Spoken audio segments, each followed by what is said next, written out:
contains a lot of spoilers, so if you haven't read the book, I would recommend you not watching from this point onwards. Hi, this is I'm not Harry Potter. I was about to say, hi, this is Harry Potter. I wish I was. Maybe I don't wish I was. I mean, look at what happened to his life. I'm not sure if I can deal with that. Hi, this is RGV and you're watching RGV Love, where I am a crazy Indian mother.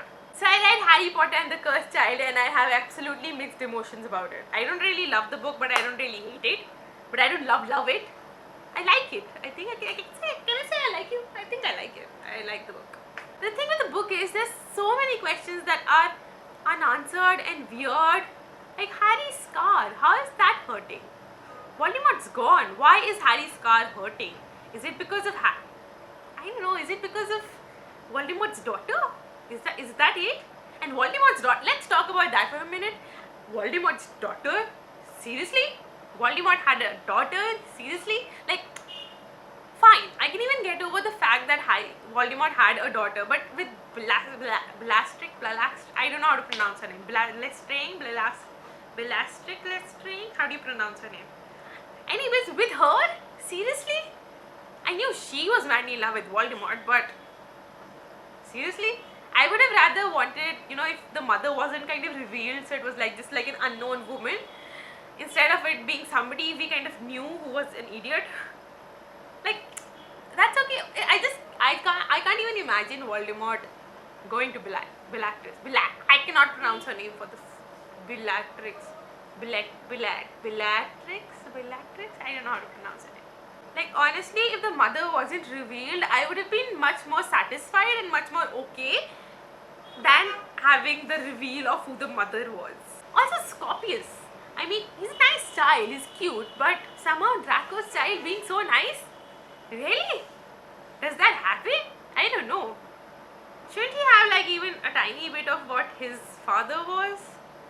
Maybe it's like a different era. Maybe it's like a different post-war era, so everybody's changed. Malfoy has changed, Draco has changed, so that's why Scorpius is like that. But still, I'm not kind of very happy with Scorpius' character. I just felt there could be a lot more depth to him instead of him just being a cheerful little boy. He could have like a depth. There wasn't a lot of depth of character in the whole book. When you look at the original Harry Potter series, every single character has so many layers and has so much depth and it just has so much. You just feel like you're actually reading about like a real person. But this book, the new characters in this book, I just felt the characters were flat. I enjoyed the book. When I reviewed it, I said I did like the book. It's not I didn't like it. It's not J.K. Rowling. I just felt like the characters was kind of flat in their personality, and yeah, that kind of sucked. Maybe because it's a script for a play and you can't really have a lot of character depth in them, and it's just like one book which has 2 parts, and we had like 7 books, so the character building was easier in all 7 books than in like this one book. So maybe that was the case. But I would have liked it more if Scorpius had like a little more depth of character. Also, Albus simply jumping off the train, that was weird. Usually J.K. Rowling has kind of like a reason behind why people do whatever they do, and I just felt him jumping off the train or him trying to save Cedric, whatever the reason, it just felt stupid, and I refuse to believe that Harry Potter's child would be stupid. Maybe I have grown up and I really do not understand how a child's mind could work. That could be a possibility. And where was James in all of this? Like, honestly, it's his little brother. I'm sure he knew he was getting bullied at school, and even though he likes to laugh about stuff and everything, as an elder brother, shouldn't he be in the scene somewhere? And shouldn't Lily be in the scene? I mean, when Albus went missing, where were James and Lily? Why weren't they kind of put together? Why weren't they part of the adventure? What happened to them? They kind of just disappeared. And again, in the Harry Potter series, if something happened to Ron, if there was something going on with the Weasleys, the Weasley brothers and sisters were kind of always present. They weren't always in the scene, or they weren't always in the adventure, but they were there. somehow in this book, James and Lily, they weren't there. Again, maybe it's just the play and it's not possible for that to happen in a play, but isn't that what J.K. Rowling, I mean, the J.K. Rowling essence, I found that kind of missing. And then Harry Potter still can speak parcel tongue. Didn't that ability die with him?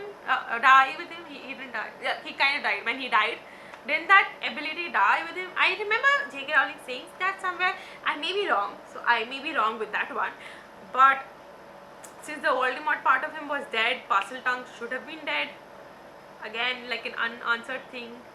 The trolley witch part, I just found that extremely weird. How did you find that part? There's just like so many weirdness in the book that although it's a good book, it's a good read, and I did read it in one go, so it was interesting. But there's just so much elements in the book that's kind of like missing. It's most probably because it's a play and it's not really a book, it's a script of a play, and you can't really have so much happening in a play. I understand that part, so maybe it's because of that, but I don't know. What are your thoughts on that? What confused you? What would you like to discuss about the book? Because I'm open to discussing stuff, and there's a lot of stuff I want to discuss and talk about, and maybe it's just me who didn't really love the book. I know my best friend loved Scorpius' character. She just loved how how his character is and everything. I honestly do not like him. I mean, he's a fun character. It's just very hard to believe that he's Dracos. I can't speak today. It's just hard to believe that he's Malfoy's son, you know. Maybe that it shows that fathers and sons can be different. Maybe it's like that. I don't know. And yes, the most important part, Draco talking to Harry for help. That part I found kind of effy, because see, I had like a frenemy. I don't know if she was a frenemy or she was just plain simple enemy in college, and she hated me, I hated her back, and I really can't see myself going up to her and asking for her help, nor can I see her coming up to me and asking for my help. But maybe it's different when you have kids.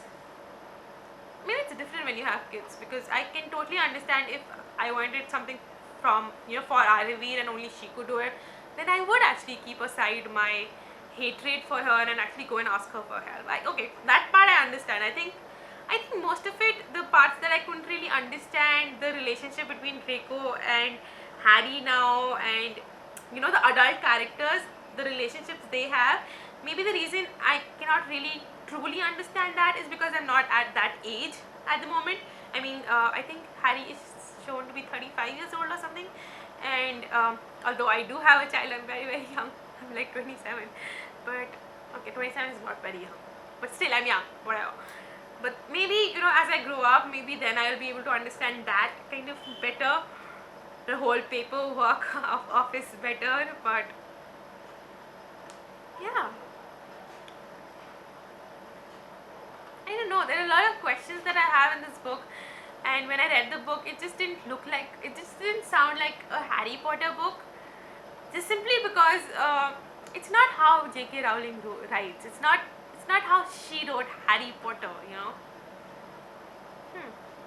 What are your thoughts? I would love to discuss Harry Potter and the Cursed Child with you guys in the comments below, so do comment. And if you haven't subscribed already, please do subscribe. I make new videos every Monday, Wednesday and Friday. Till next time,